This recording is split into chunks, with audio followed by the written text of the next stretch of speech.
Living my life. You know what? I didn't actually hear that song. In Belfast. I like it. It was really I thought it was good.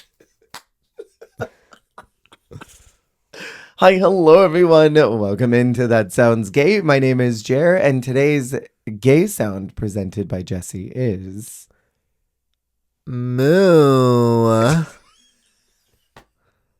Have I done that before? You alerted me about this a couple of weeks ago. Moo. I don't remember who we were talking about, but you did alert me about this. I remember it very vividly, and I remember thinking, work. Yeah, I couldn't remember if I'd done gay cow yet. I don't think that's been the gay sound of the day. Moo. What a wonderful sound. Well, this is your podcast. You take it away. I was about to try and start something. I was like, I don't know what I'm starting. What do you want to start? Do you want to start a rumor? We should start one. Jimbo's a fat bitch. Spread the word. And then all of the Jimbo fans said bye to this podcast. Clicked right the fuck out. Last week, we started talking about UK versus the World Season 1, where Jimbo, the fat poopy bitch, went home. Hey, I didn't say she was poopy. I said poopy. Oh, I thought you said I thought you called her a fat poopy bitch, and I was like, no, that's a little out of pocket. Now the last two Jimbo fans that were still holding on after my tirade, they've officially They're gone now. They've left. It's over. We're done. We're canceled. Jimbo, who is listening, tears. Jimbo's career is over now. She's gonna give her crown back. Jimbo was eliminated. Lemon was eliminated. Cheryl's hole is gaping. And that's not even all of the psychic damage that's to be inflicted on you this season. No. This is really a season of psychic damage. It really is. I think, honestly, okay, when I think of all the problems of Drag Race, this season is the one I'm talking about. This is the problem. This is the problem one. Because I think, like, we've gone through all these other seasons that I remember having problems with at the time. Like, 13 had its problems, 11 had its problems. But I think as the landscape gets bigger, Mm-hmm. one ugly tree suddenly isn't as bad. Yeah, that's so tea. I was really like, my one brain cell was like rattling around like Pong trying to form that sentence. It was really insightful though. But it's like now we just have so many. Yeah. We have so many mids that the mids when it was one or two mids in a field of highs, they looked like boo-boo. Nasty mess. All Stars 1 is starting to look fun. Seriously. It's starting to look like a good season. That's where we're getting. Yeah. Is that controversial to say? No. In comparison to this one? Even Jimbo's logged off now. Jimbo's gone. We lost her. Jimbo dried her tears and said, fuck this shit. I'm out.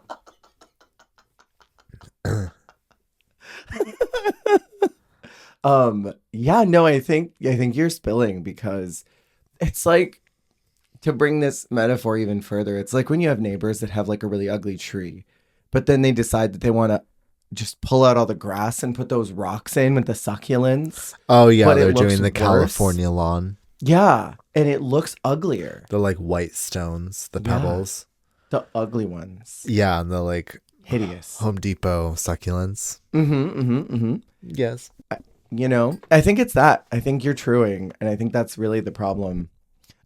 So we are finishing up UK versus the World, season 1 this time, starting out in the Snatch game. Are you dying? I was trying to hold back a cough. I had my mic muted because I thought I was gonna cough. You felt it's that feeling of like when you're in class and you have a cough coming up. Yeah, you gotta hold it in. And you're like, so I held it in and I just gulped water. That meme of the like kid in the class where he's like red face, like veins bulging. Exactly what you're talking about. Feeling very that in this moment. Continue. We're starting Maestro. right here. Yes, it is my podcast. Allegedly. We are starting out with the girls recovering from Jimbo going home. And okay, there's this narrative that exists not only on the show, but also outside of the show, that this was like a really calculated, specific move, that Jimbo is competition, and that's why you eliminated her. That's my bad guy impression. Do you agree with that? I don't. Okay. It's tricky because it's kind of just like the stars aligned of like, well, yeah, she did bad. And she also was like great to send home. So it's like, I feel like it's a little bit both of like, I mean, maybe it's a little more of like a gamer move to send her home over someone like Jojobe, right, who maybe hasn't been giving.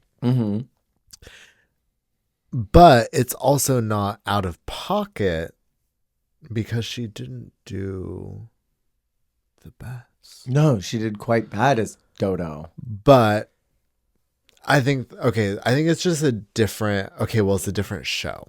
Right. It's not All Stars. So we're establishing a different format of judging and casting votes. This is a lot more gamer mentality from the jump. Right. Even from like Jimbo eliminating Lemon. I think there's more like gamer mindset going into the choices, whereas All Stars, US All Stars is extremely focused with being like perceived well in their choices. Right. And I think this is the problem that we kind of hinted at last week of Pangina being here and Pangina being a weird pull, is that Pangina is a host. And if we rescope this, all of these decisions that Pangina has made so far, we rescope it into, I only have Thailand 2 under my belt, but you have Thailand 1 too. You know that Pangina, when she deliberates and assesses things, is very specific in the way that she's looking at the competition and at the world. Yeah. I mean, look all the way to challenge 1 of 2, where Srimala won that, looking like a little goblin woman covered in banana leaves. And it was like Silver Sonic and that RuPaul impersonator. I can't remember her name. And it was like Mocha Diva? No, Mocha was Mocha Diva as a RuPaul impersonator. No, wrong name. Wrong. It wasn't Maya Biharo. It was. But wasn't it an M? Maybe it was. Maybe my I'm stranger. wrong. My stranger. My stranger. Something. My strange addiction. It's my strange addiction. M. Stranger Fox. Oh, Stranger Things Fox. Yeah, Miss Stranger Things Fox. Stranger Things Jocelyn Fox. Wah, wah. What is that woman saying? These Thailand Stranger queens Fox. are crazy with They're their nuts. There's so many girls in my head. But like, there were girls that were worse that week, I think. I mean, Silver Sonic wasn't great, and M. Stranger Fox weren't great. But like, you know, they looked at it a very specific way. And what was her name? The one who lip synced literally 4 times. Kana. Like, the warrior herself. The warrior herself being in the bottom so many times. And other people being down there and Kana getting passes, XYZ. Like, Pangina's deliberation is kind of suspicious in the way that she looks at things. Like, refocusing and recontextualizing it in reality. And so her sending home Lemon and Jimbo kind of just are this through line of Pangina is a host with weird decision making, and it doesn't follow a line of thought that makes much sense. It's very like Fred too. Fred is also a weird one with her deliberation. Yeah. If you were to stick Fred in place of Janie, the deliberation would be crazy too, you know, because they're not actual competitors. If you were to have stuck like, I don't know, Vanda in here or Jeannie, I think they would have been a lot more in line with the group think. And I think Juju probably would have gone home in that moment because they would have been thinking more competitively, not like scope of the game.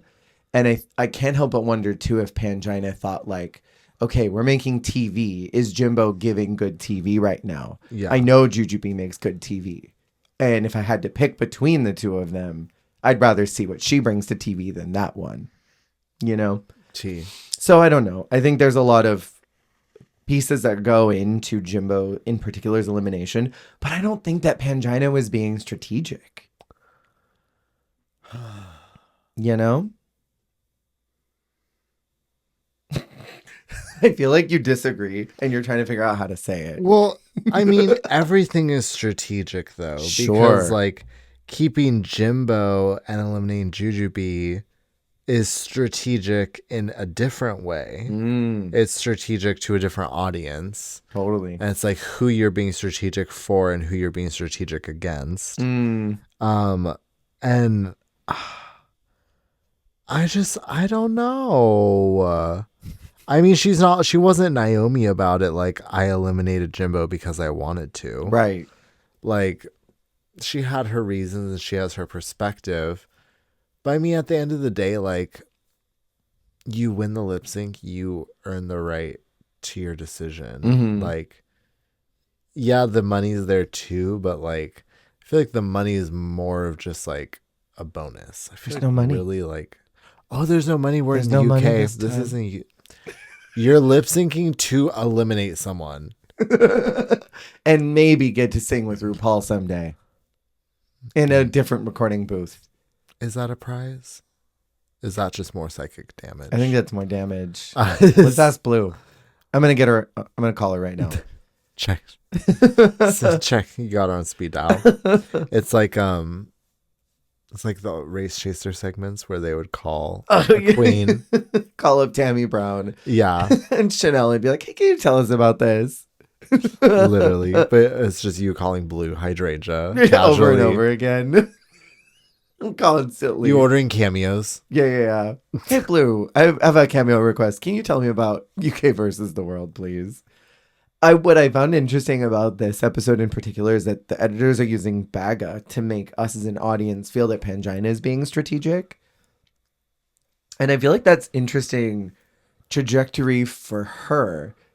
And I'm noticing a lot more storylines now that I finished. Going back and looking at all this, I'm like, oh, I see what they were trying to do here. And the dots they were connecting so that it all made sense. This season narratively feels strong. Like the editors saw what the end goal was and made all the pieces fall into line. But then that almost makes it predictable. You know? That's the trick of it, is sometimes like, because Drag Race editing can be a little bit more through line, like this instance, times where it's something more like 16 where it doesn't go the direction you think it's going to. It's kind of thrilling in its own way, because it's like, oh, this is not what I was expecting. Right. So it's like, while it's a little almost betraying, it's also kind of fun because it does feel like a break. But then these are also like moments of like, it's a back and forth, because then sometimes like the edit will be so obvious that you're like, oh, it's not going to happen. And then it does happen, like, wow, it really did happen. Or that one queen that's never spoken in a confessional ever suddenly is talking about their dead mom. And you're like, oh, you're about to go home. But it's kind of like, you even feel that sometimes, I guess, when you're watching like a drama or something. It's like you feel the impending doom. Yeah. Or you feel like, oh, this is about to happen. Or this is about to go down. Shit's about to hit the fan. Whatever. So you kind of feel that happening with this sometimes, depending on the edit. Yeah.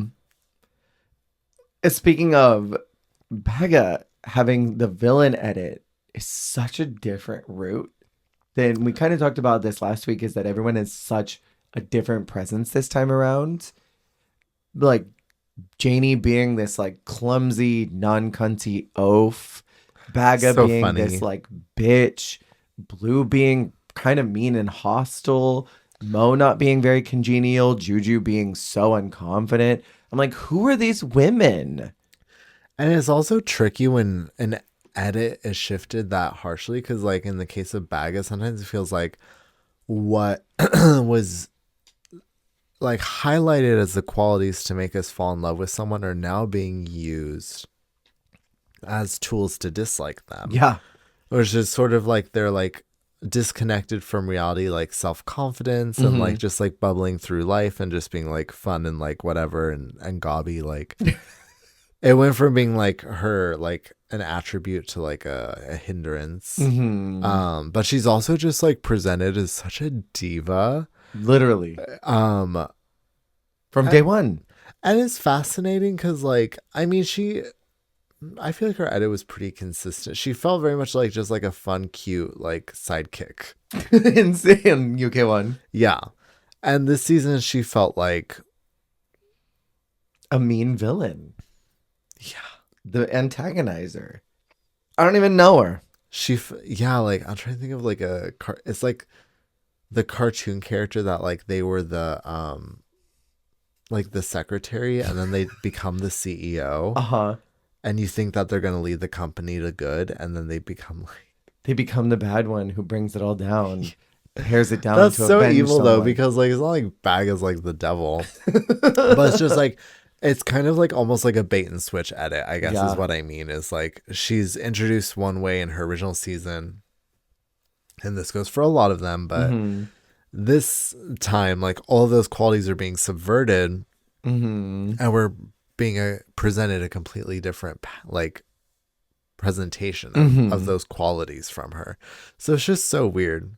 It's jarring. It's jarring and uncomfortable.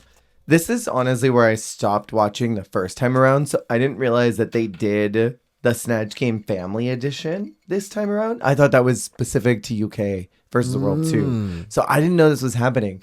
High-key Katie Price was a little bit of a disappointment. This was happening today. I didn't know this was happening today.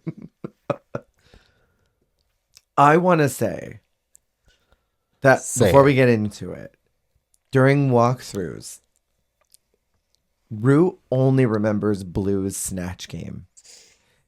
Every one of the girls that comes through, she couldn't remember Juju or Mo. She asked Baga who she did, and she gave a win to Baga. She obviously didn't know Janie's, and Pangina never did, but she remembered Blue's. The Mary Berry. Yeah. Which is funny because I don't even know if RuPaul knows who Mary Berry is. And was Blue safe during Snatch Game? I think she was safe, but she got a shout out because that was her eyeball week, if I remember correctly. I feel like she was safe that week because it was obviously Baga and Viv, but I think Davina was up. No, Davina was low. She was safe, but that was the week where RuPaul was like, "You lied. You said you weren't funny." You know the energy you had just now? What? American Horror Story coming. I think it's Nan. No. What is her name in Jamie Brewer? Yeah, what is her name in Nan? It's Nan in coming. Wait, isn't it? Maybe. I can't remember if Nan is her character from Murder House or Coven. Anyway, her character, and she's talking to Patty LaPone's character. She says, "You bitch." Oh. The extended her you, like face twisting. The extended you was very that to me. Sorry, Jamie Brewer, the queen you are. Anyways, I thought that was interesting that she only remembered hers, so that sort of felt like, I see what's happening here.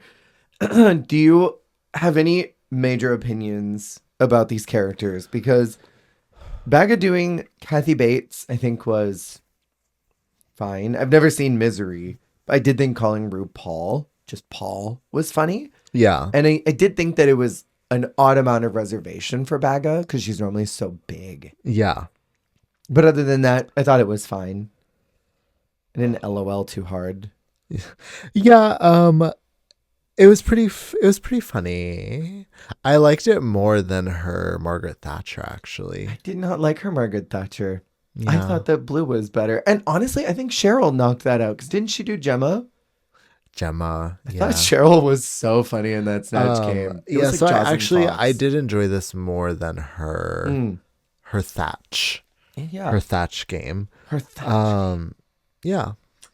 Pangina did Mariah. Do you remember she did that during the Hollywood runway in season 2? Oh. She was Mariah then. I thought the look was really good, but I didn't think she was like funny. No, it was very season 2. Mm-hmm. Where it was like they just kind of all gave an illusion and then like stumbled through answers. Yes. I just watched that Snatch game recently for a video as well. And then thinking like Jujubee was going to be on the top because she nailed the Kimora Lee Simmons illusion, which I'm like, is that racist to say? It's certainly a little rude. They're like, what do you mean you nailed the illusion? Like, what illusion? She had the makeup on her neck. She did the neckline. Is this your first game show? Well, yes. No, it's not my first game show, but it is my first game show. Morgan. I literally want to, like, my soul wants to leave my body. It's like, that whole thing is so, like, dark-sided. And then, like, Tatiana comes through, like, a North Star. Like, she just was on a different frequency. She was driving without a baby in her lap. So freaking good. Okay, so Juju was Cher. And Charcuterie. I really, truly feel like everything I said last week that she was actively trying to go, she was trying so hard. Because picking Cher and then going wackadoo crunchy Cher, licking her lips every second and going, no, I'm not like, I never lick my lips. I'm like, this girl wants to leave. She wants to leave so bad. It's like that coworker who wants to get fired, and so they steal shit and they like act a fool and they yell at customers, and managers are like, no, if we have to suffer, you're going to. You're getting a promotion. She clocked in for this, but she did already put her 2 weeks in. So it's like, you know that Twilight when you're working your last 2 weeks, resignation in, but you're just like fulfilling those last 80 hours. But also there's this weird, like, unhinged, like, I don't know. It feels like there's some sort of, I don't know what the degrees are of it, but there's some sort of Venn diagram of like Jada's prince, and then like this, and then like there's someone else I'm thinking of, I can't remember, that kind of like aloof bad. Aloof not doing well. What's her name? Isis's La Veneno. Oh my There's some sort of trio where it's Charcuterie, La Veneno, and Jada's prince. Jada Essence Hall. When did she do Prince? On All Winners. Oh my god, I forgot she did that. I blocked that out. And she's just kind of like, and like kind of like with winking. The mustache. Yeah, and kind of like winking and then like saying things with her deep voice to RuPaul. Very that. Oh, I forgot about that. Yeah, there's a trio there. I don't know what I would fill any of those in with, but somewhere there's like a Venn diagram. But I'm also like weirdly obsessed with it because it's almost like, it almost feels like she's trolling RuPaul to her face and taking glee in it. That's why I say, like, she was actively trying to get out of there. She was trying so hard to get them to eliminate her. She was having fun in the ridiculousness of it. I feel like there's two places that you can take Snatch Game to make it funny. And that is either accurate representation of your character, and that is so funny that it's like they exist there. Yeah. Or complete and utter stupid caricature. Tomfoolery. Like, I'm thinking about Jojo Siwa. Hail. That was such a crazy out of left field performance. But then you've got like Jimbo's Joan Rivers. That was so just accurate, right? Or like Jinx's Judy. Right. Or like even going back to the Snatch Game we were just talking about. Pandora's spot on characterization of Cheryl Canning. Yeah. And then Tatiana's really just, that's her name. Insane Britney. You know what I mean? Yeah. And this to me was that insane caricature. The constant licking of the lips, the way that she was moving weirdly and twitching, and it's your charcuterie. If I heard that in a bar, like if I met a drag queen at a bar and she said, I'm not it's short for charcuterie, I would be like, where's my wallet? Do you want my money? I will give it to you. Yeah. Like, it was so funny, and I was kind of obsessed with it for how bad it was, but it was really just trolling Ru. I came to love it. I think I lived, and I think it could have won a Now Snatch Game, or at least been high. I mean, if Lexi Love can get away with doing so bad that they thought it was iconic. Right. That's what Juju was to me. And then Janie did... Janie did James Charles, which I feel like we're just missing like a Miranda Sings to complete problematic YouTubers on Oh my Snatch Game. god. And it's crazy because we've gotten close to her many times. Yeah. And I know we had India doing Jeffrey, right? God, yeah. So now we have James. Okay, but now we just need someone to do Tati. And then we have the beauty YouTubers. Yeah. Sucking dick and cock. Because we had Farrah did Gigi, right? I feel like Farrah did Did Gigi. she? Well, because she In also season 9? Oh no, that was in the risk. I was like, didn't she do Kylie Jenner? That's hilarious. Yeah, but James Charles is a lot. We also got Patrick Starr by way of Candy Muse, but Patrick Starr is not a problematic beauty YouTuber. No. Patrick Starr is one who has risen above. I would argue that it was just Candy Muse playing Candy Muse. Well, and also, yeah, she actually didn't play Patrick Starr.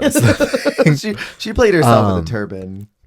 This is a dark-sided James Charles illusion. Like, she really is giving like Madame Tussauds. It's creepy. She's giving Madame Tussauds in Florida. Like, not... She's giving secondary Madame Tussauds.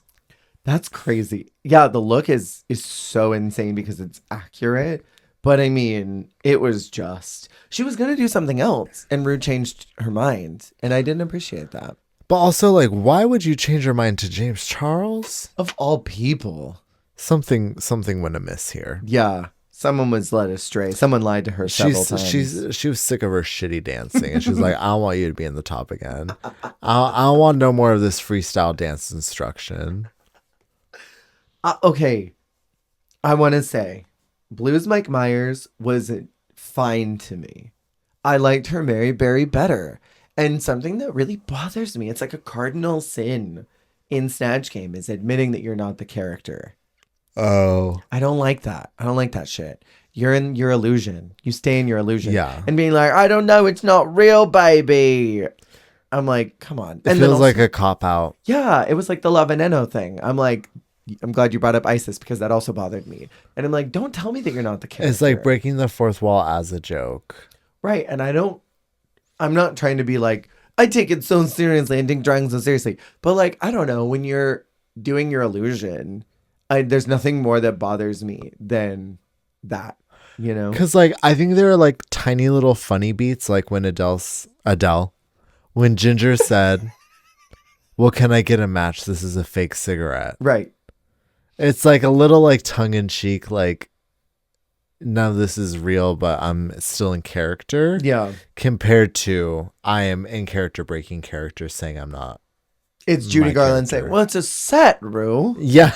There's like little moments where it's okay to sort of show a crack, but just flat out be like, well, I'm not the real one, so I don't know. It's like the clown at the birthday party being like, I don't know, I just got hired.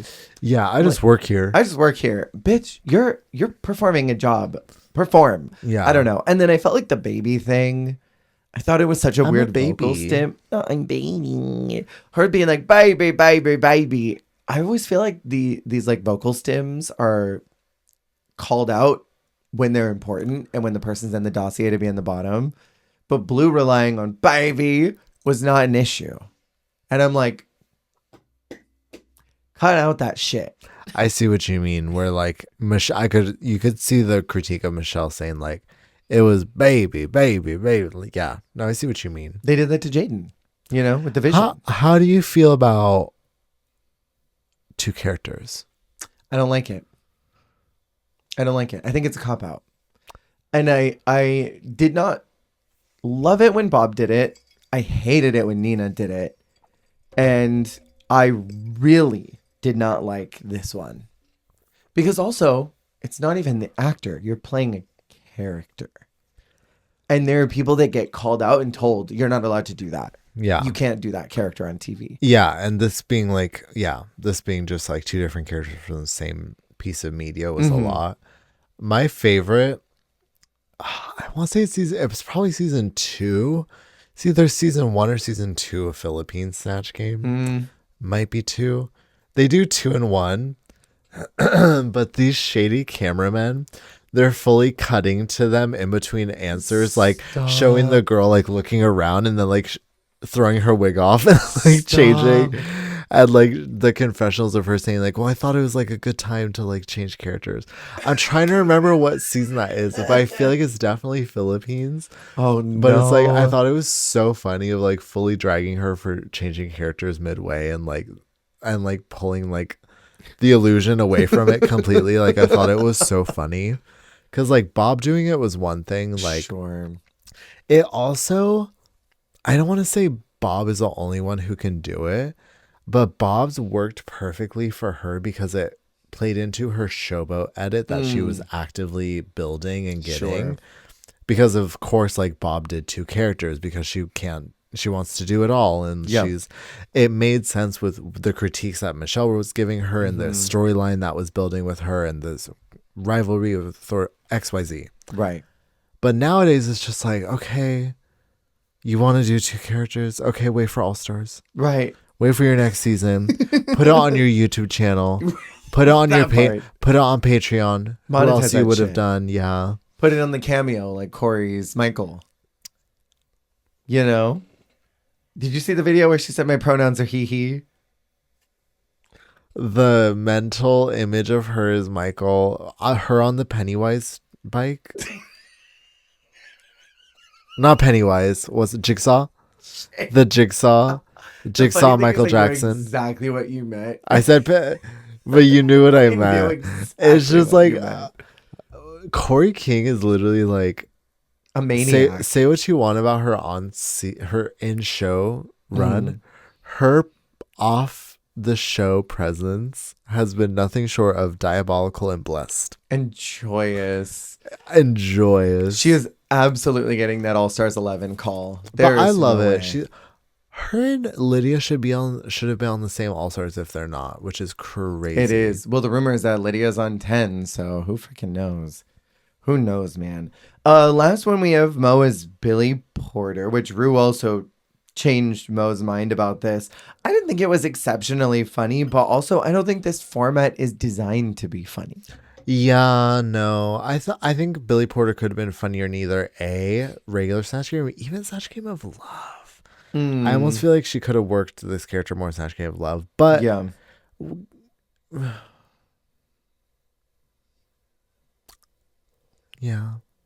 Yeah, that's how I feel too. I wasn't living. Billy Porter's fierce, but is Billy Porter funny? I don't think so. And other than just the way that like your friend is funny, because like they're naturally like charismatic and like it makes you laugh when they speak because like it's a good time, but not like, oh, they're a comedian. I want to study Mo's Snatch Game career because she started out with Maxine being down here and the Cheeto has to go. So flatline zero.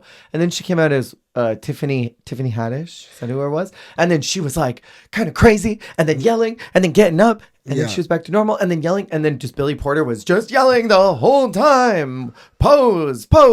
Yeah. And it's this slow incline of just getting louder and louder every Snatch Game. Okay, and also the thing is like I feel like it was not the like composure of Billy Porter. Like it was a lot more like activated. Yeah.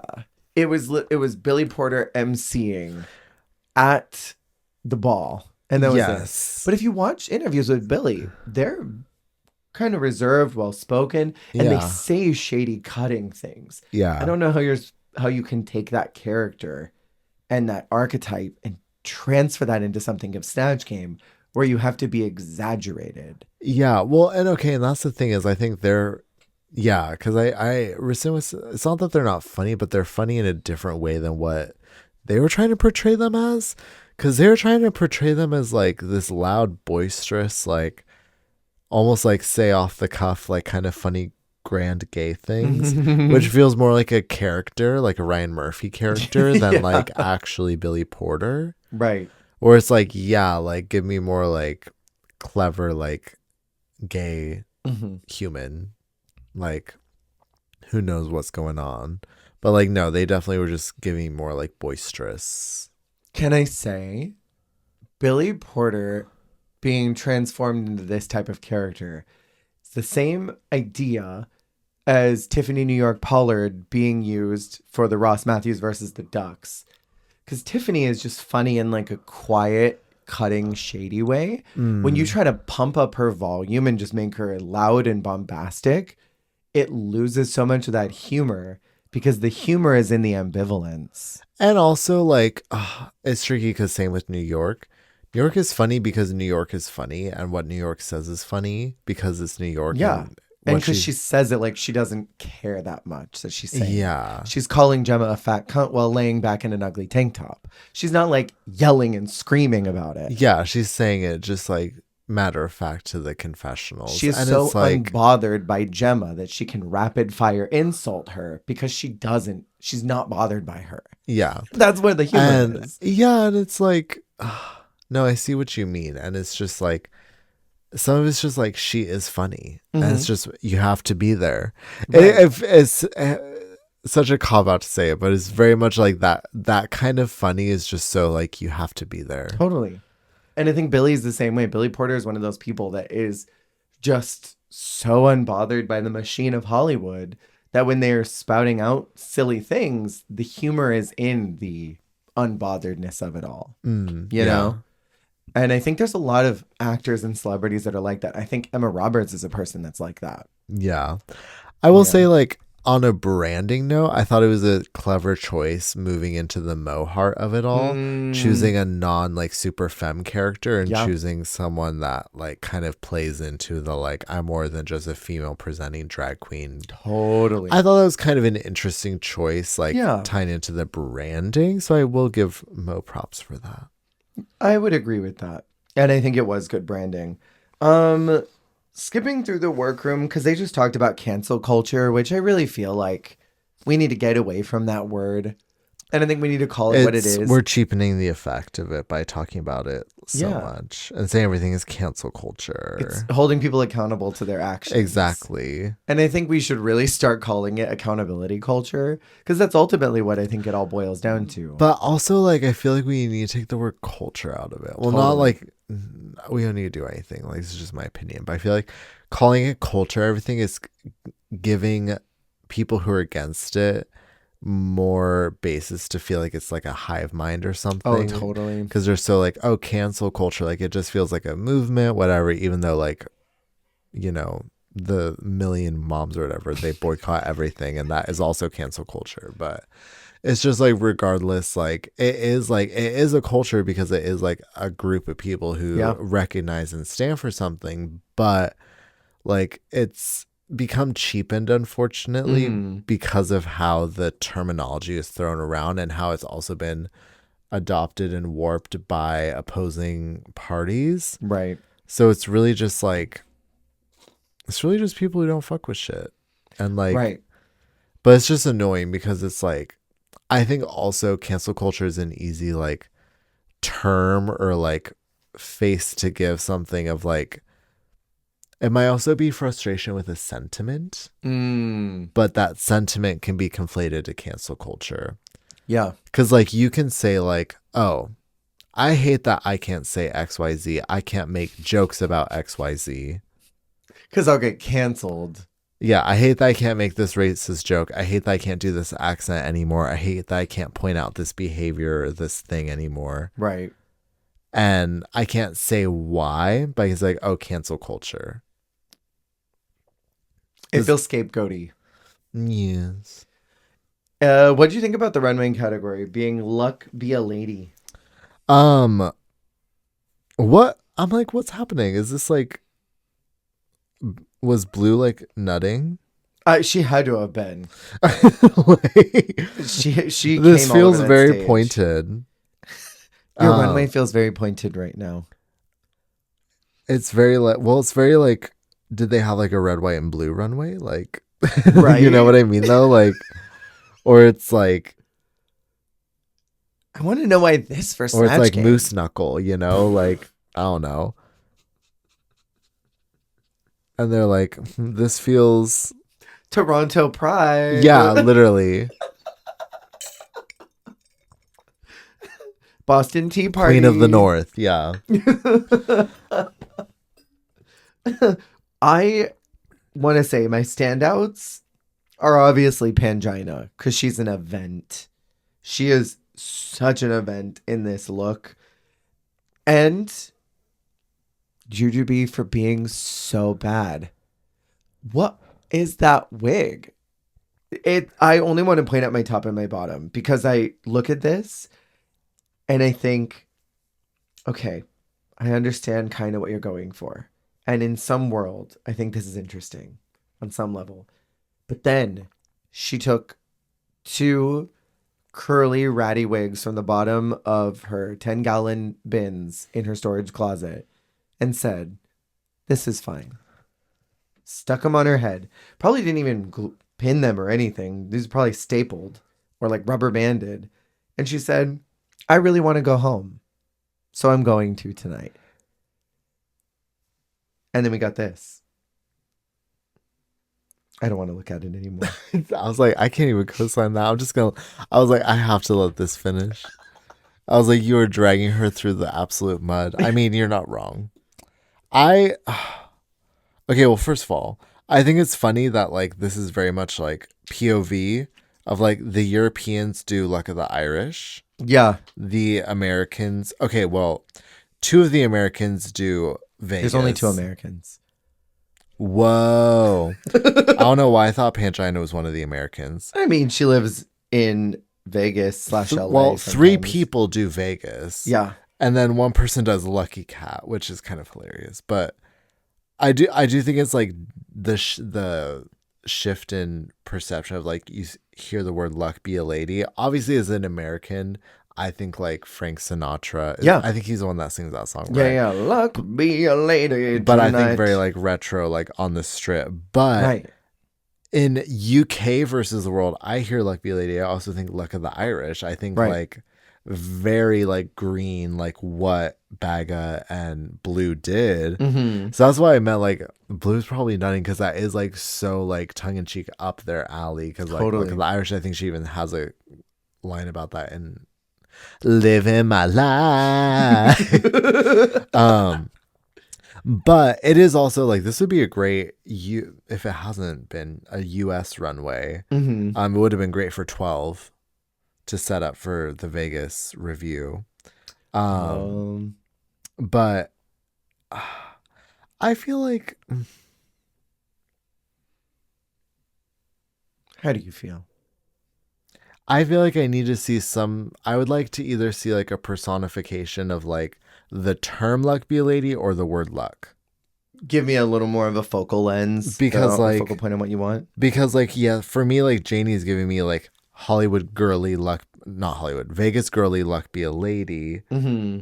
And Pangina is giving like winner slots, luck be a lady, luck, whatever. But then Mo is just like a showgirl.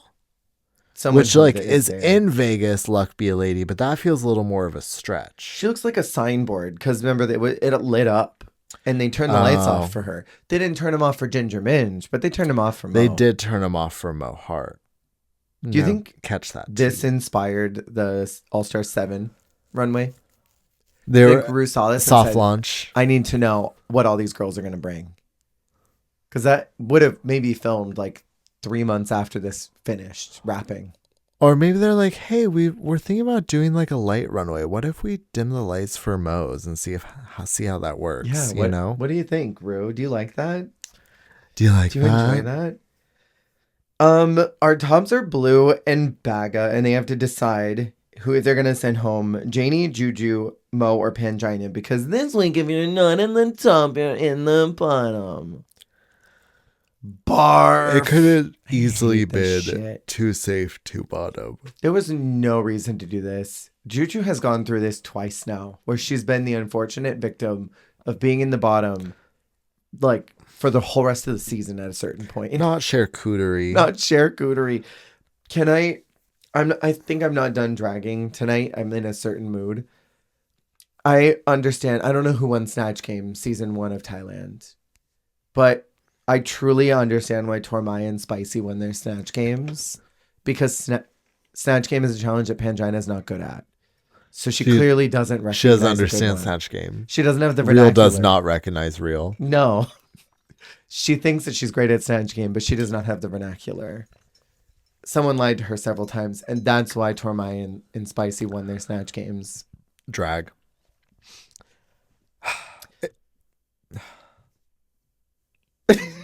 Yeah. Do you feel like the producers wanted Juju out by this point? Or do you think it was just like... Well, because it happened. If it was a close 2, I think it would have been Janie and Pangina. You think?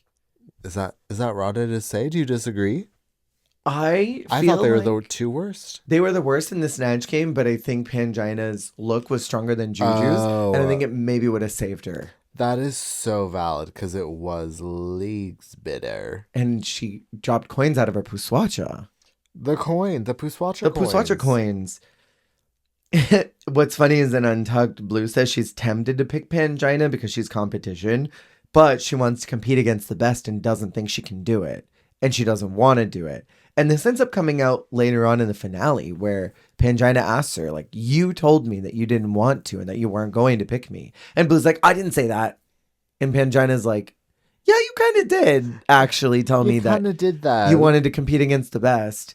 And this whole episode has had a storyline of Baga wanting to get out Pangina for sending home her friend Jimbo.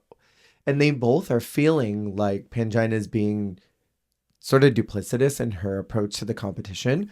But I really, truly think that it's just Pangina was looking at it from Thailand hosting perspective. Yeah. And I don't think they were seeing eye to eye with each other on what her strange deliberation process was. Well, and also like in Pangina's defense, I think that she was feeling tremendous pressure to represent and look good and not come across crazy. So I don't think she was trying to make any wild choices or do anything whack. Like, I do stand by like the choices she made in the season, I think were what she thought were the best choices to make, because I do think she felt a huge pressure to represent. So I don't think she was trying to do anything whack. Right. And her crying and being piped in during the Let the Music Play, I think really showed how much she wanted it. Yeah. And how badly she felt the pressure of being the representative of her country. I feel bad for how they did her dirty in that moment. Do you have anything else you want to say about this episode? Because I have one last thing I want to say. Is it about Blue holding her jaw? Because I think about that so much. Her like holding her trembling jaw still. Like thinking I made the wrong decision. I shouldn't have done this. It's crazy.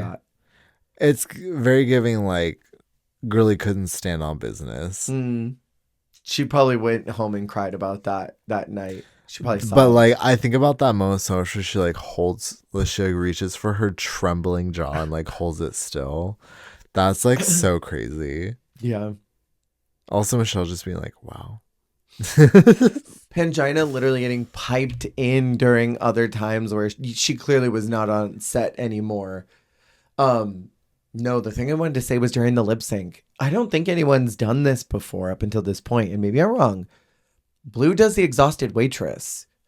This one, the move where they are like juggling plates. Oh, yeah. I don't think anyone's done that on Drag Race up until this point because I haven't seen it yet. Not the exhausted waitress. That's what I call it. And I think trademark. Crystal originated the pouty baby because nobody had done that before. Crystal will see you now. And then I don't think anyone's done the exhausted waitress before Blue. So I think the UK One Girlies are creating dance moves from their little region of the world. They're the freestyle dance They're the freestyle dance instructors, and they get reused around the globe. And let me tell you, if I never see the exhausted waitress again after season 17, I will be a happy gal. You'll be all right. Yeah, I'll be fine. I hate that dance move. I hate it so much. I associate that move with Tamar Thomas. No, that's so fair. I associate it with Shay. Oh, yeah. Exhausted Waitress is so funny. I'm trying to think. It makes me think of like, I don't know what it makes me think of. It's the girl who's walking through and she's picking up a plate from one table and she's putting it back up and grabbing a plate from another table and she's just swishing down the aisle, picking up her plates and is just very tired by it all. I don't know where it came from, but it did have a chokehold on that UK season, tomorrow's season, those where the entire girl group was doing it. The whole girl group. But they did it in Canada too. I remember they did it in Canada 4. Because I remember Denim's group doing it, and I remember being like, the exhausted waitress is back. I'm so tired of this dance move. I've had enough. I'm done. Episode 5 is the semifinals. Was this the week to reward the Americans, in your opinion? Or do you think it just happened that they just did the best? Okay, well, I thought Mo ate. Mo sure. Mo did so good. And I feel like there was a storyline wanting to happen with Jujubee winning a singing challenge. Mm-hmm. What I found interesting about this, again, leaning into my Juju doesn't want to be here theory, is that when they're talking about their lyrics, all the girls are like, I don't think you should do that. And she's like, well, I'm going to do it anyway. If Rue doesn't like it, then she doesn't like it. I'm going to do what I want to do. And that was the final nail in the coffin where she was like, where I thought, this girl is literally just doing anything, does not care. And if they send her home, she's fine with that. No fucks given. Yeah. What do I think about it? I mean, are we getting straight into the song, or like, is there anything before that you want to talk about? Yeah, I mean, other than that, and I mean, I would have loved if this had been like 1 US, 1 UK, 1 Holland, 1 Thailand. And I think they probably would have as well. I mean, at least they had the benefit of like UK and Ireland. At least it's not like London, Belfast. No, I'm trying to think of Manchester, Liverpool, Glasgow. Yeah. Where's Cheryl from? Essex. They probably wanted a Canada in there. Okay, but imagine it had been Essex and Toronto and where's Amsterdam, and I forget where Pangina's from. Bangkok? Is it? Yeah, that would have been cool. I don't know if I just feel like I would have. I mean, I don't know. I would just said Bangkok for the vibes. I mean, that just sounds international traveler tea, right? I would have said LA. I wouldn't say like my hometown. You know, right? It would be like me about to dox myself, but you know, you wouldn't be like Rancho Cucamonga. Could you imagine San Bernardino? It just sounds tacky. I mean, even a door name dropping Azusa is more iconic. At least Azusa is kind of funny. Or West Covina. Okay, well, at least Crazy Ex-Girlfriend kind of made it iconic in some way, but like, yeah. West Covina? West Covina, California. It's like I'll have to show it to you later. Please it's kind of hilarious. But yeah, you know what I mean. Like, living my life in Burbank. Alamitos. Fresno. Bakersfield. In Torrance. Inglewood. Inglewood is evil. So oh my God. I would just like definitely round it up to the prettier city. Right? What did you think about the songs? About the lyrics? There's definitely a lot of different vibes. Baggers felt almost aggressive. A little bit. It started paps. Like, it was very intense. I kind of liked Blue's more than I want to admit I did. I thought hers had a good flow. It was quite cute and clever. Yeah. Janie's was very like, yeah. Hers felt short, no? Janie's was the emoji of like the wide smile with just like the 2 blank eyes. Yeah. Like that. Just like the 2 like blank dots and the big old grin. It was very that. I really thought Mo just ate it up. And then Hollywood, baby. Yeah. I died. The way she was like the star of the entire song, like it was kind of crazy. Yeah, it was. I really liked the "I Want to Take You Underground, Baby Come With Me." I thought that was like a cute little lyric from Rue. This is a very vibey song, like Catwalk. Yes. I like Rue's vibe era music. I don't. I think some of Rue's club music is fun, but my favorite era of Rue is vibe era Rue. I think it's more to we don't need to be like fast rap cunty. Like I'd rather just like Call Me Mother. do slow. Well, because Throw it even out. the newer song "Hustle That Kitty," I know you want to, but Oh, hustle that thing. It's very more like low key, and I think that does work better. right. What do you think about the Runway work of art? I love it. I mean, I love an art runway always. WoW recycles this in Canada in just a few months. Yeah. I think about Fierce in that swinging girl all the time. I don't remember anybody else from that runway, but I No, remember that's like Fierce. the definitive like art runway Yeah. of this generation. Mhm. Faux show. This runway, I mean, blues is really fun. Yeah, I think blues is really fun. I think the blending on Janie's makeup is a little crazy. Yeah, Janie does look a little whack. And then she's got the same problem that we talked about before. She's got no matchy syndrome. The top of the head is pink bubblegum, and then the waist down, she went tanning at the highlighter store. Yeah, it's almost giving like devil legs.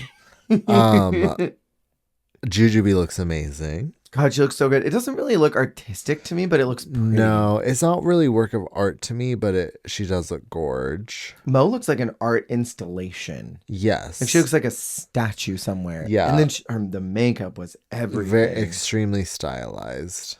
Yeah. I like the idea of this. I wish it was maybe earlier in the season and then maybe had something else at this point. Yeah.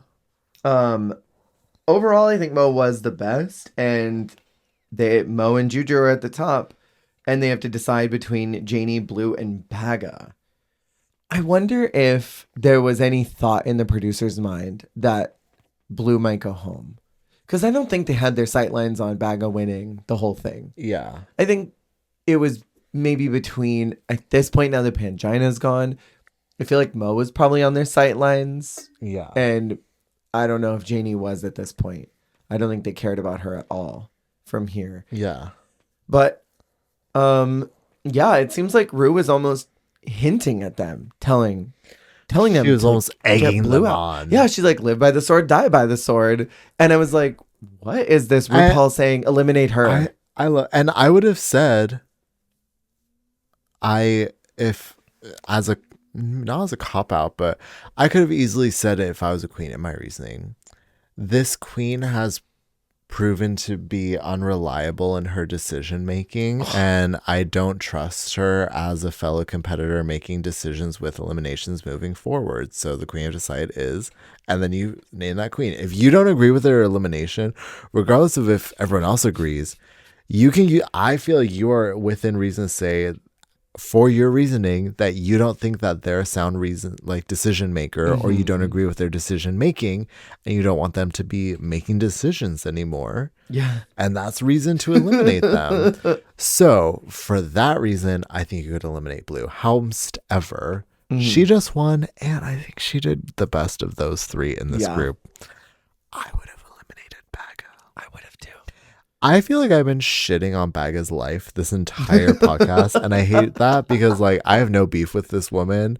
I have no beef with Baga, but I just think like listening a long time she's ago. unfortunately like collateral in this moment because like I want Janie to still be there, and I think that Blue is advancing, but Baga is just kind of, she also just won last week, but she didn't win the lip sync, and she's not really like giving in the same way that Blue feels like she's really on the rise. Mm-hmm. I would agree with that. I want to know when this moment happened. I want to know what producers in the back were like jotting down in their notes who was like going to be slated for the win and how they were going to stack it for whomst. Because, I mean, Mo and Juju haven't really been on the radar. Seems like they actively wanted Juju gone, but also Blue hasn't seemed on their radar either. So I'm like, when this happened and they saw that they were eliminating Janie, I wonder what they thought. Like, Yeah. okay, who now? I guess Blue. You know? Yeah. Do you feel like this was like the first international incident from RuPaul versus the universe? Because Janie gets sniped out right before the finale, the only girl of the top 4 who did not get judged by Ru initially. And we get to Global, and only girls that were judged by Ru got to the end, except for Nelly. But we saw what happened with that. Margarita pizza. Oh, that's tricky, isn't it? Mm-hmm. I didn't even think about that, but yeah, it's always like the ones that Rue knows always seems to make it farther, which is like, is that just a coincidence? Like, Are they that good or? well, because it also feels like they're fostered with more care because RuPaul already has a little bit more context to them, etc. So it always feels like either we know you can do better, or we know how you've grown, or something, you know. But like, it does feel like they're just kind of cut off more. These other girlies. It's like, that's hateful. You know you want to say it. It's like you want to let it biological children versus stepchildren. Oh, you're spilling. Yes. Or like the adopted kids and the biological kids. It's the Cinderella effect of it all. Yeah. Anastasia and Or it's like they're all the children, but these were the biological children. Mm-hmm. And then these are the new kids that we adopted 6 months ago. And that was Janie Jacquet. Yeah. This is Janie. We just adopted her from Holland. Everyone say hi, Janie. Her birth father was Fred, but he wasn't a very good father, so we took her in. She wasn't a suitable mother. The lip sync song is Toy. I love this song. It's Netta. So good. Netta's cunty, actually. I had someone get me onto a couple songs from Netta. Mm-hmm. She won Eurovision, I was gonna believe. I think she was Eurovision winner because I remember when she won, Jake showed me this song. And he played it for a while. He was on a bop of Toy for a while. Well, because she also has a song called Cuckoo. Oh, yeah, Jake's played that too. Yeah, of course. Jake would love that song. That's so Jake coded. Of course he does. It's so Jake coded. Yeah, it's like, it's fun because it's like very like silly. Yeah. But it's also very like empowering. It very much so. A lot of her music is like that. It's very like weird, like silly, but also like emotionally driven. But I enjoy that. I do too. And I think it's great for drag. Yeah. Can I say I think about that guest judge from All Stars 1 who said, Juju B, you give good mouth. Because when Juju's lip syncing, when you can see the underside of those back molars, I know that she is giving you a show. Chewing like her on mouth that has sandwich. opened up so much. You see the whole bottom side of those teeth, those chompers. I'm like, bitch, you better extend your jaw all the way. I love when a drag queen opens up their mouth so big. They are chewing on those words. Chewing. Because they are singing so loudly and so big. Those words are coming out of their mouth. And I love it. I was like living. As soon as I saw those back molars, I'm like, yes, Juju. We're talking about like you're wrapping your mouth around the words. Literally. Like, enveloping it. Juju is the lip syncer. She wins, and she had talked about avenging Pangina, but ends up sniping out Janie. And on Janie's way out, she does the line that we love, and she says, Daza! Daza! And I died. I also love her being like, taking out the competition, I see. And Juju being like, yeah. Like crying, admitting it. Which, like, of all the seasons to be so competitive over, this one? In a wedge? In a wedge? The season with no money and the prizes are packaged with Rue. I would want to eliminate anybody I would think would want to sing with Rue. I'd be like, I'm going to eliminate you because that's your dream. And I don't want you to have it. Bitch. I don't want it either. But I don't want you to have it. The girl I chose, I don't want her to get the chance to sing with RuPaul. I've eliminated Jujubee. I've eliminated Baga. I eliminated Blue. Because I know that Mo doesn't want this, and I know Pangina doesn't want it, and I know that Janie doesn't want it. Yeah. And I don't want it either. That would have been my deliberation. So we get to the finale, and I want to ask about your thoughts about the edits through the season. Blame it on the edit. I love blaming it on the edit. Specifically, let's get the two out early that I feel like had very little story all season, and that's Juju and Baga. Anyway, the wind blow for Juju kind of felt like her edit. Yeah. Of like, well, we'll just keep her on deck for whatever happens. And apparently the girls wanted to keep her on deck too. Well, the thing is, like, in Jujubee's defense, she's never been a huge storyline vehicle. Right. She was not true. on 2. She's a confessional girly. But even on 2, she was pretty muted. She just was fun. funny and good vibes. And like she had her crazy moment for Black Velvet and all of that. That whole episode was like very also uncharacteristic of her though. Yeah. Because people talk about like, oh yeah, she got sloppy drunk and she lip synced Black Velvet, but like that was very uncharacteristic of her. Very much so. And then obviously she's now cut forward to All Stars. She's sober. She's living her best life. And we have like the Cats monologue, which is funny and stuff, but it's like, that's not necessarily like a challenge winning. Like that doesn't translate to like winning like Snatch Game or like winning like Eliza Minnelli like musical performance. You know what I mean? But like we love her. But like yeah, she's never been a storyline vehicle and she's never been like a juggernaut. Right. Other than lip syncing. She's a lip sync juggernaut for sure. But like she's a girl who's there. And like All Stars 1, she was like the confessional queen, like the comedy relief of Drag Race. But like because it was this dark pall over that first season. Yeah. So hard to explain. Yeah. And like even then Christian. a lot of her storyline was just being friends with Raven. Yeah, fair. But it's like she's never been there to be like the pinnacle of like high drag or like the like front runner competition. But she's always been the relief, always been the good time, always been fun. And then Baga, like we had talked about earlier, just kind of got this nasty edit until the very end. And then they were like, Baga's sweet.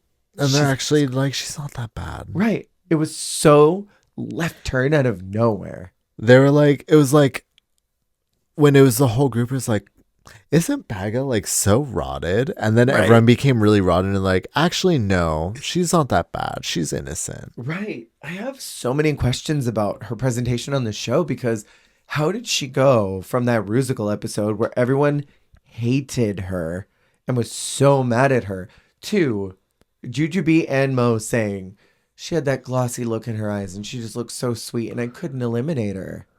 Didn't you just hate her guts? Her guts 5 calendar days ago. Now she's back to like sweet old puppy dog Baga. Right. So I'm like, how much of what we saw in the edit was just an over exaggeration to make us feel that she was being a diva, when in fact she was just being the Baga that we knew from season 1. Yeah. You know what I mean? Fair. And now Blue and Mo I realized that they got set up early. With, Blue saying in the workroom, did you notice that when the Americans got here, the environment changed, all of us got tense? To her approaching Mo and saying, yeah, so we met in a club and we had a problem. And, her and Mo deciding to establish an alliance together. And all of this tension and drama around both of them all season to ultimately lip syncing against each other. Yeah. I feel like, in Drag Race, you can make any story stick if you want to. And there's probably enough conversation that they could figure out a storyline that maybe that conversation she had about the environment changing and the Americans making her feel tenser and the storyline with her and Mo. I feel like all that would have gotten completely edited out if Mo did not make the finale or if Blue did not make the finale. So like, these moments, I feel like got intentionally left in to set up the ending, which is why I said near the beginning of this podcast that this season feels almost clunkily predictable. Like, there's your anvil. Yeah, there it is. There it is. We told you from the beginning who the two were that had tension with each other. We're going to make it happen. It was very like Jeremy and Redacted Noodles, Like, we're setting this story up from the early episodes, and we're going to follow this through until it gets to a head, you know? Yeah. Redacted Noodles is Redacted crazy. Noodles. That's what I've started calling her if I have to talk about her. So we have a lip sync roulette, as Jarvis Hammer once called it.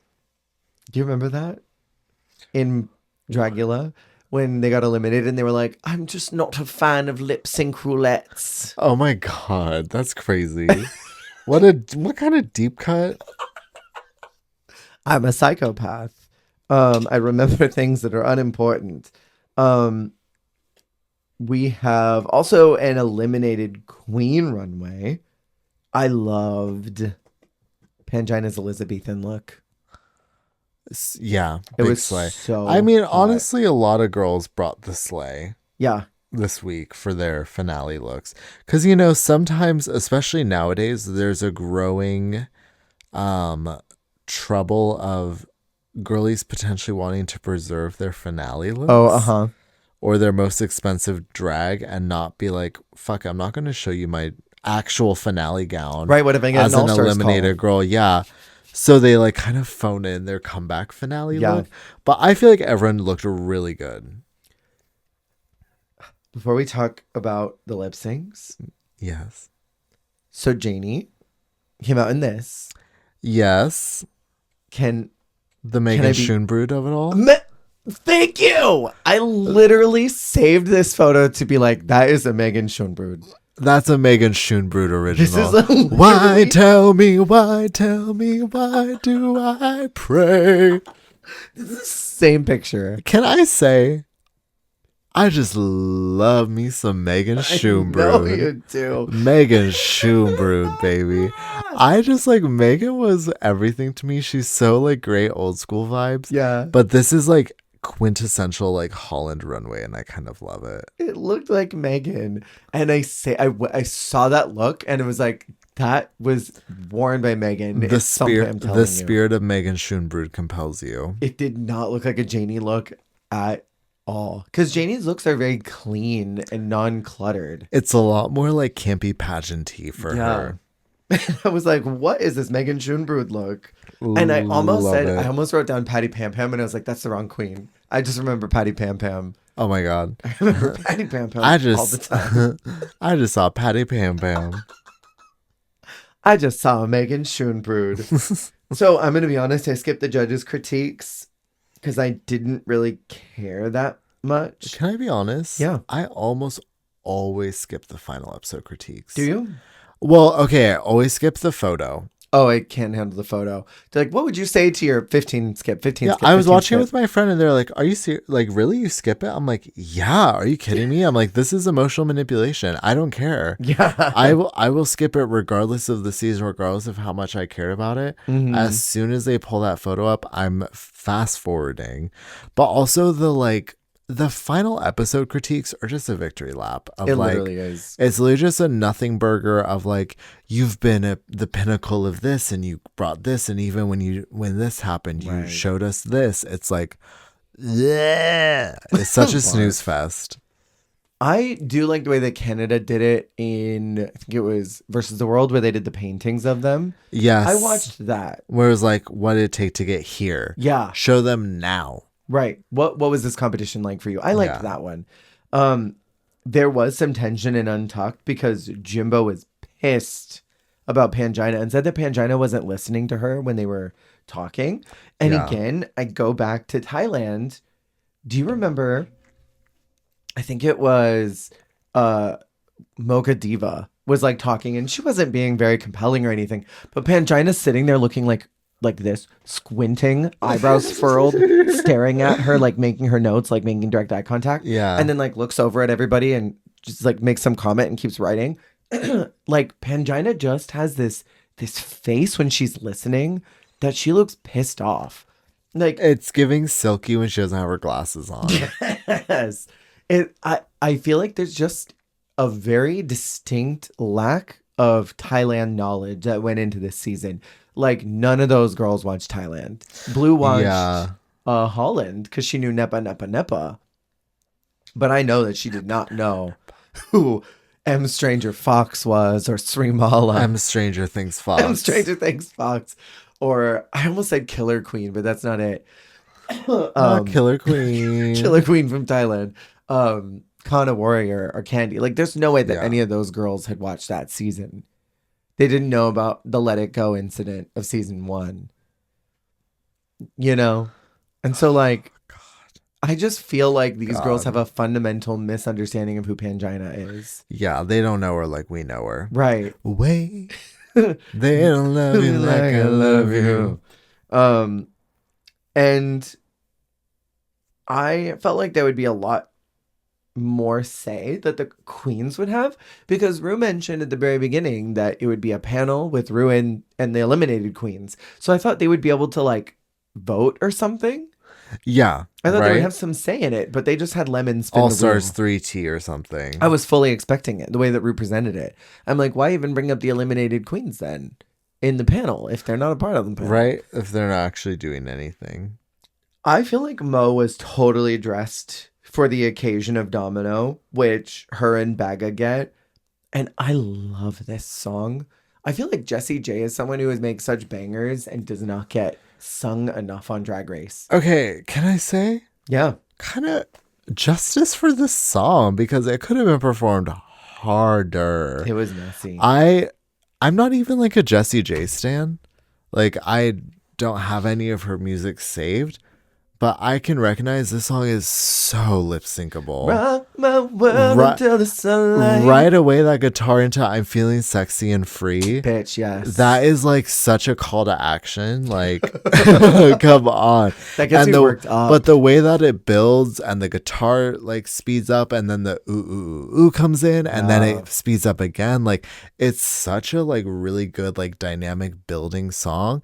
And I thought Mo could have gone in so much harder. She did nothing. She really phoned it the fuck in. She phoned it in, but you know what I thought was even more interesting was Baga doing just a bunch of nonsense and like rolling around being ridiculous. And then it panned into the judges with the look of concern, like, huh? What's happening? But precisely 2 filming calendar days before, she did the same thing in a lip sync. And Rue and Michelle were like, ha ha ha, we love you. You're so funny. See the difference a coffee enema will make. Or if you're not in the dossier, to go to the next round. The difference a dossier and a coffee enema will make. What difference a dossier can make. 24 hours. And then Juju and Blue get the Reflex by Duran Duran. I really liked Blue's outfit because it felt like a riff of that original promo look. Do you remember she had the aqua and the orange? Oh, it was a little bit different. I see what you mean. But yeah, if you look it up, her original promo from one was very much a kind of OG of this. I was kind of bored by both of their performances. Yeah, I mean, not the most like thrilling song, not the most thrilling interpretations of the song. Mm-hmm. And this makes Juju's 4th time losing Drag Race. Woof. I know. Okay, but also like her losing a Duran Duran song to Blue Hydrangea feels so like, really, bitch? Like, I'm sorry. It feels like fan fiction. Like, it feels like someone who writes Drag Race fanfic. And or like and spoilers. then Blue Hydrangea and Jujubee lip sync to the Reflex by Duran Duran, and Juju lost. And all the readers are like, what the fuck? This is rigged. What are you talking about? It doesn't feel reality. I see what you mean, because it does kind of give that. It really does. And then we get Supernova by Kylie Minogue, which is done literally just a few months later in All Star 7. And this one is between Mo and Blue, the kind of ultimate smackdown. I feel like I've been so hateful this whole episode. Blue is giving me like early Hanaconda. The way that she was like dancing and swaying, but without rhythm, it was so Hannah coded to me. Doing everything, but also nothing at once. My whole thought was, this is Hanaconda. That I love Hannah, by the way. I need to preface. I haven't even watched her original season, but I love Hannah. Love. I loved her in UK too. I follow her on social media. I think she's everything. But yeah, this this was messy. And I felt like this was sort of like the lip sync that was like written in the stars for them, you know? Yeah, I do love this song, by It's the a way. good one. Kylie Minogue's really been snapping with her music recently. Shay and Monet do eat them up with their lip sync of this song, though. Yeah. I remember Blue even like tweeted something about it. I was trying to find it while you were talking about it. She tweeted something about this song being like almost outdone. But yeah, it's a good, well, and also like Supernova, like Superstar, like Queen of the Universe. Like it felt like a cute like tie-in kind of moment.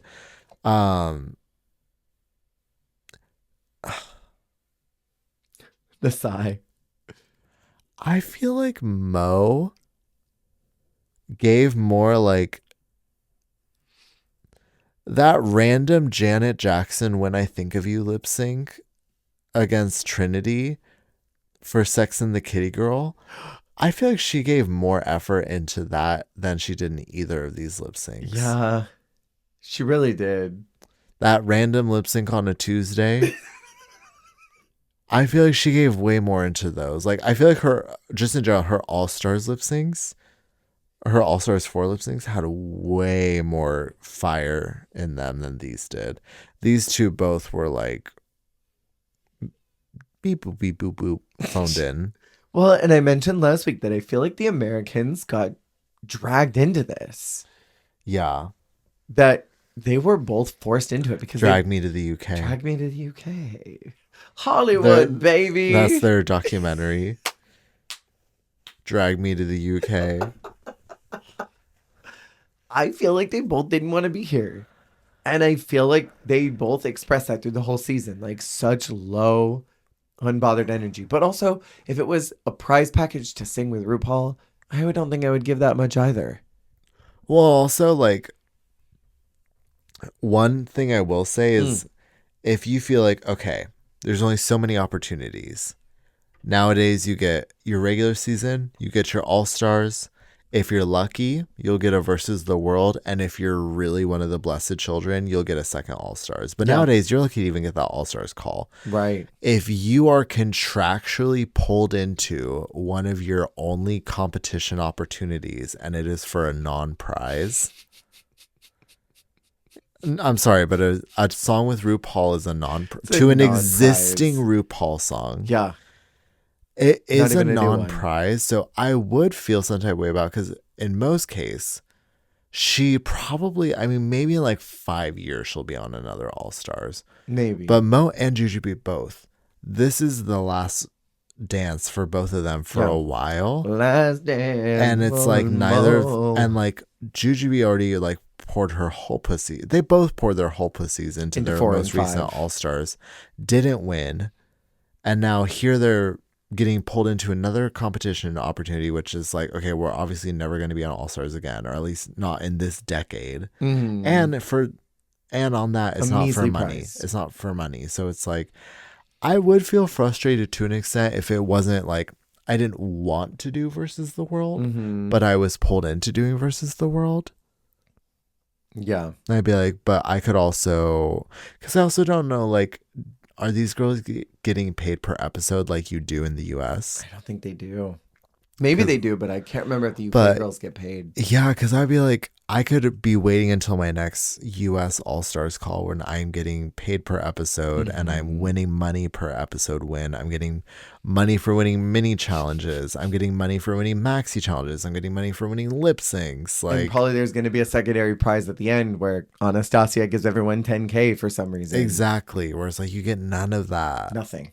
So that, you get to that effect, I would be a little bummed if I didn't want that for me. I almost wonder too, maybe if they would have fought a little harder if it felt actually Versus the World. Like if we had maybe another Holland girl, another Thailand girl, someone from España.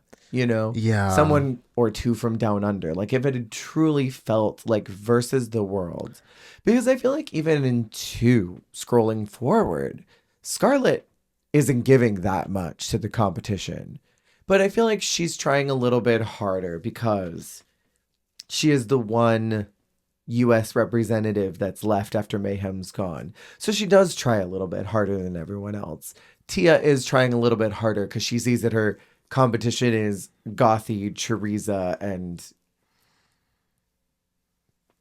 God, what was her name? Hello? Wait, who? The green one. She was the fashion Alexis girl. Michelle? Oh, Jomber's blonde. Jomber's blonde. We said the green one. My brain just immediately mutated. I'm sorry. You said the green one, and I'm like, wait. She's green in my head. No, Jombers. Jombers. I think she tried a little bit harder because she saw that's who her competition was. Yeah. And then there was legitimately some world representation, you know? So, like, I wonder if Juju and Mo just didn't feel the pressure to do that much, you know? Fair. It's like, I mean, the prize is weak. It's Weak. US versus UK, and also Janie's here. What do we got to try that hard for? You know? Yeah, and also, like, by the end of it, if you were not fully invested at the beginning, going through like Jimbo's elimination, Pangina's elimination, all the bullshit of the season, all of the emotional turmoil and craziness, and the psychic damage, I almost would be like, I don't want to win this season. I wouldn't want to either. Because also thinking about optics, not saying that either of them were plugged into this, but like, obviously I would be because I'm crazy. But if I was in like Mo's position and thinking about everything, I'd be like, if I won this, everyone would just say this was Pangina's crown or like this was Jimbo's crown, blah, blah, blah. And I'm like, I feel like it'd be the best outcome would be for Blue to win this. Yeah, so someone else can take the heat. Yeah. I mean, Juju's got to be thinking about that on some level. Mo is very smart and plugged in competition-wise. They both had to have been cognizant of that idea. But even just like beyond like the representation, like the competition plays out a certain way. When you get to the end, you're like, do I want the trophy for this? Yeah, for this sport, for this game? Like, yeah. It's very like coded All-Stars 8, you know?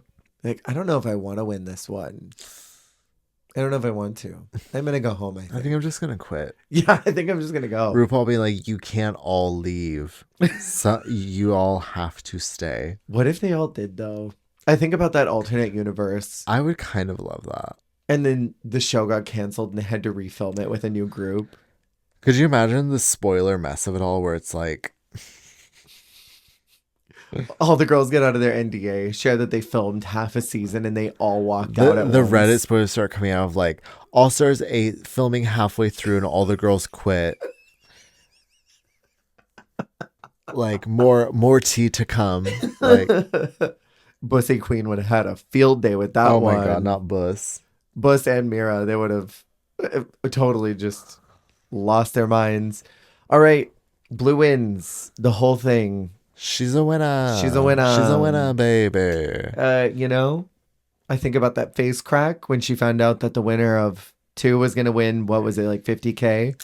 And that look on her face, like, do you mean that I eliminated Pangina and went through all of that? For free? For free.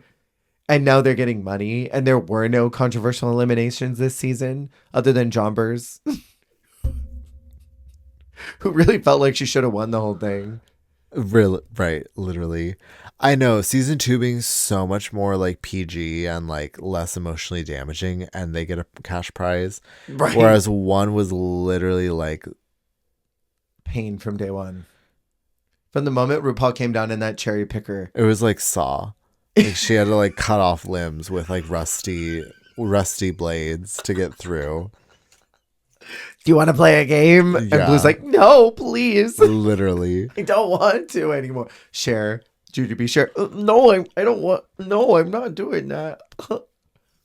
That's going to be a new vocal stim like Sugar's. Ugh.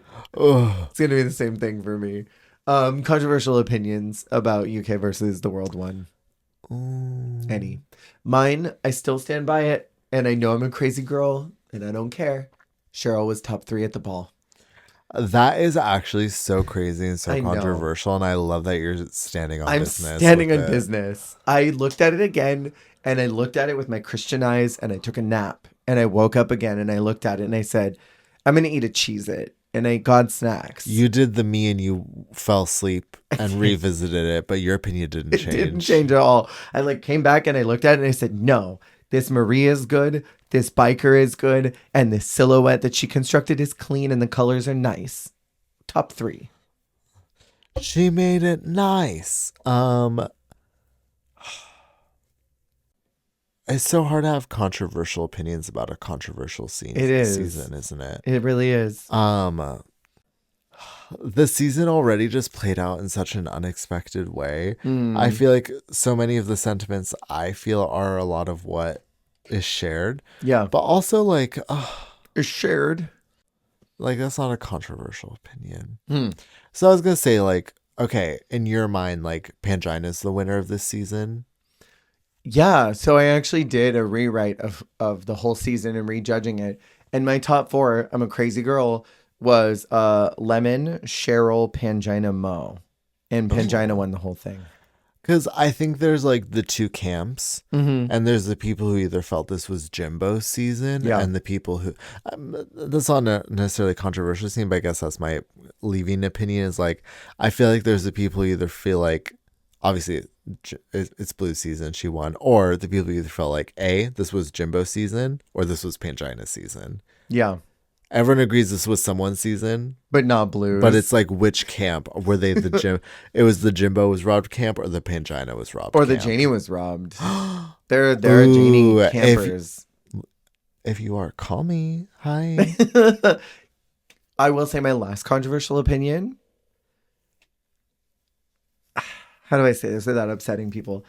I don't understand how Jimbo went from terrible, awful lip syncer, made Rue laugh a couple times on UK versus the World, but ultimately Rue looked kind of disappointed by her in that last episode when she sashayed away. Rue kind of looked like upset that she was even there to begin with. Like seemed so bothered by that Dodo performance. Yeah. How did she go from that to being Rue's ultimate favorite, that she got brought across international waters to be brought to a US to be crowned? Because I feel like every season is always built with a winner in mind. I think there's only been 2 strays from that in the Drag Race universe. And I feel like that stray was Monet.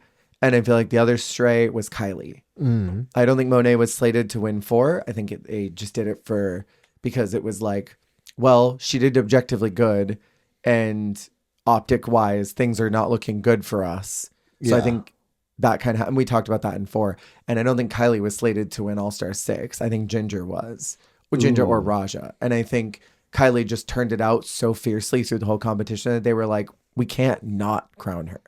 And I feel like Jimbo obviously was brought in to be the winner. Why else would you bring a Canadian contestant in to compete with only Americans if the goal was not to crown them? So how did Jimbo go from Rue looks like she would rather see you fall into, what's that train? The one that they use all the time? Is it still running? The one in London. The pipe. In the London. Pub. What is it called? The pill. Living my life. Sorry. The A train? Oh. There's like a name that they call it. I'll remember it later. It's something like that. There's like a 1 word, 1 syllable name. Like, how does it look like Rue wants you to fall into that? Yeah. To then, we got to bring this girl in and then give her win after win after give win her after the world. win. Right. I want to know how she managed to turn around in Rue's brain.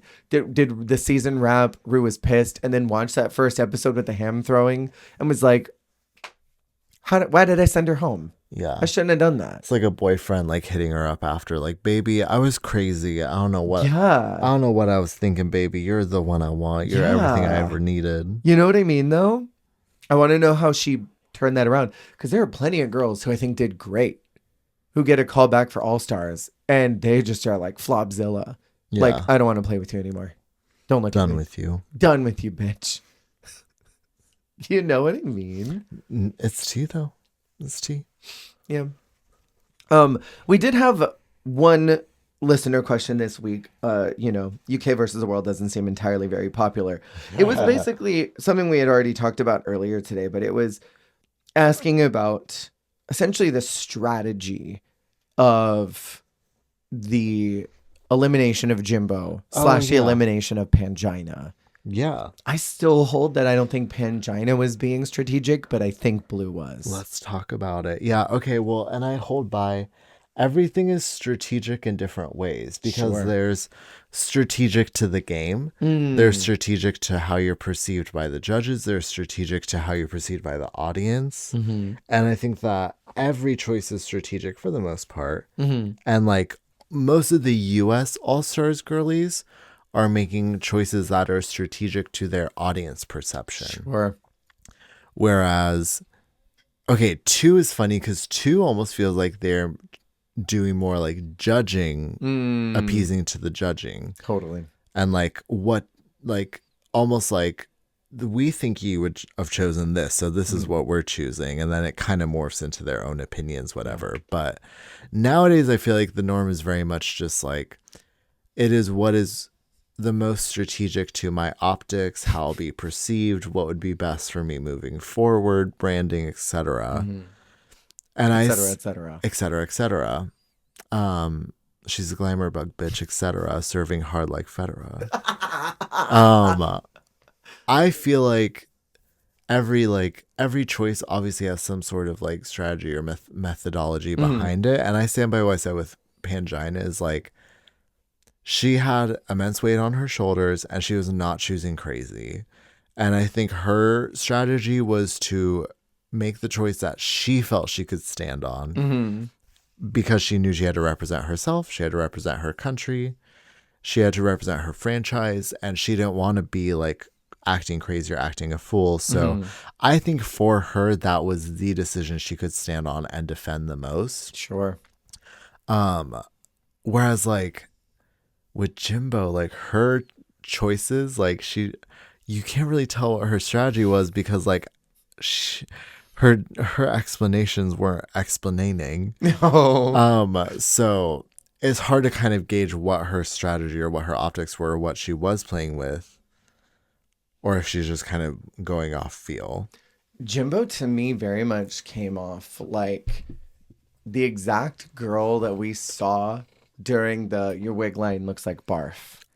It was that girl. Yeah. I think that Jimbo is very theatrical in her presentation, but underneath is a true entertainer performer. Yeah. And they're the ones who are understanding this is a business. Yeah. And you kind of have to claw your way up to the top. However you want to do that, if you want to do it with a nice face, you can. And I think Jimbo does that and just is quiet about it. Because Jimbo eliminated Lemon, or wanted to, because Lemon was the other Canadian and she wanted to represent Canada. She eliminated, or tried to eliminate, Juju because she wanted to be the one to sing with RuPaul. And I fully believe that she would have eliminated, probably next, she would have gone for either Pangina or Janie. Yeah. She would have fully aimed for them because they were threats. And I don't think she saw, obviously she was friends with Baga, and I think she played the same game in All Stars. I think she played the exact game in All Stars. Because, I mean, she was preserving her friendship with Candy and with Heidi. But otherwise, I think she was being very thoughtful with who she was going to get rid of. I also think, if we want to talk about strategy, I think her social game and everything was absolutely informed by Versus the World. Yeah.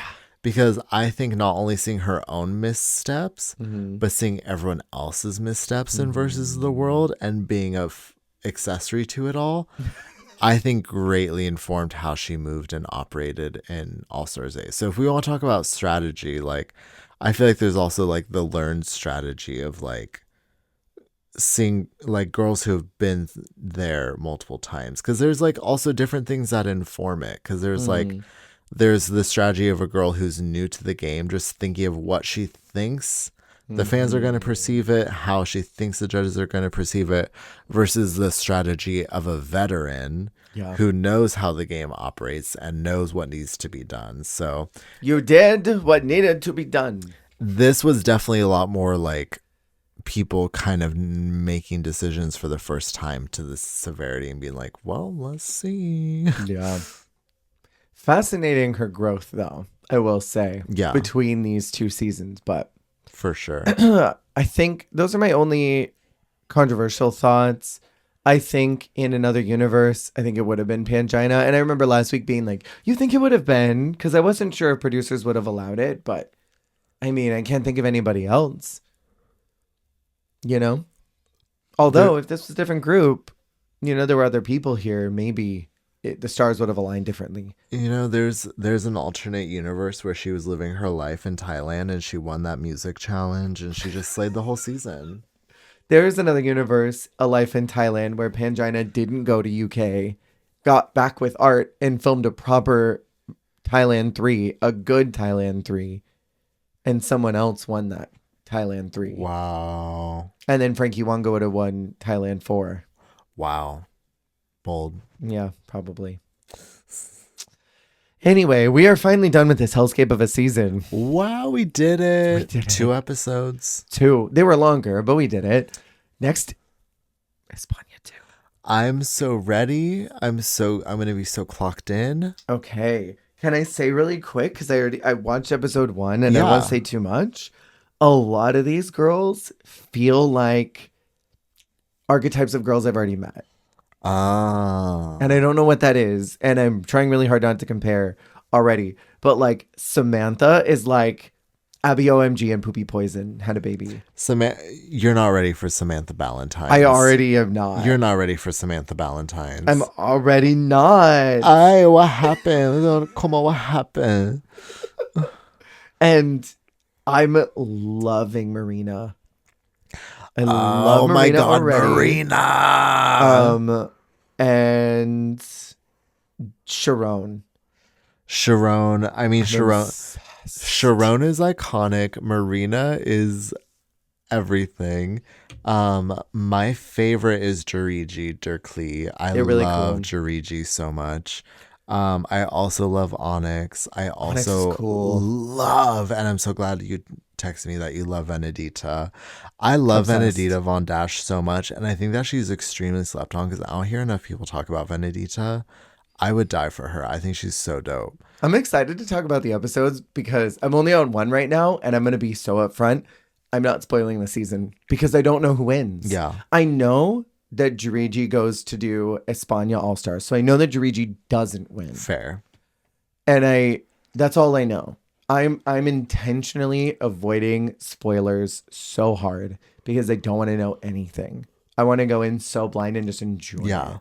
But I'm excited. No, it's fun because like I think this cast, there's so many different energies. So it's like even if you know, like, okay, this girl's giving this girl's giving this, you don't know which way they're going to go in terms of the win, you know? Where it's like, are they going to crown this sensibility? Are they going to crown this archetype? Because, you know, with one, Carmen makes sense as the winner because she's so that first season winner.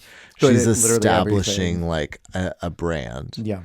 But the second season onwards, it's like, okay, like now, like, do they want to crown someone young and fresh? Do they want to crown like someone a little older? Do they want to crown someone like more creative and odd and weird? Like, so it's a little more fun because you don't really know what's going to be rewarded and what's going to really like stick and have an impact. What I'm liking so far is that it feels like they are rewarding performance over look. Yeah. Because even this first episode, I'm getting so ahead of myself, but it felt like there were girls that were in the bottom that looked really good, but they performed like dog shit. Yeah, they weren't giving. But like Sharon, high key, was wearing bar clothes. Yeah. Bar queen. But the way she came out and performed both looks, I'm like, oh my God, I love it. Yeah. And they're so into that. They're into how you sell it. Well, they use certain terminology, like the way you defended your look, Yeah. and stuff like that. But I also it makes sense because there's a certain amount of like what's the word? Pageantry, performance. What's at the Paris is burning ball. At the ball. It's a little bit ball culture of like, regardless of what that thing actually looks like, Mm-hmm. the way it is sold, the way it's performed, the way that the piece is created, and The realness of you it all. you take us there. Yeah. I think that is a skill in and of itself, and that's part of the element of drag as well. Mm-hmm. Is like, regardless of your budget and the actual like means to make it happen, like more than anything, the way that you transport someone to like a mood, a mindset, like something like that, a vibe. That is very much a power of drag. Totally. And I think if you can convey that in a runway as well, that is worth commending. I'm excited for this season. You so far, I'm should impressed, be. and I'm excited to talk about it. Yeah. But thank you all for listening to this series of UK versus the World. We will chat with you next week for España season 2. Take care of yourselves. Remember, you're doing a great job. You're doing the best you can, and that is all you can do. Goodbye. Bye. Ta-da.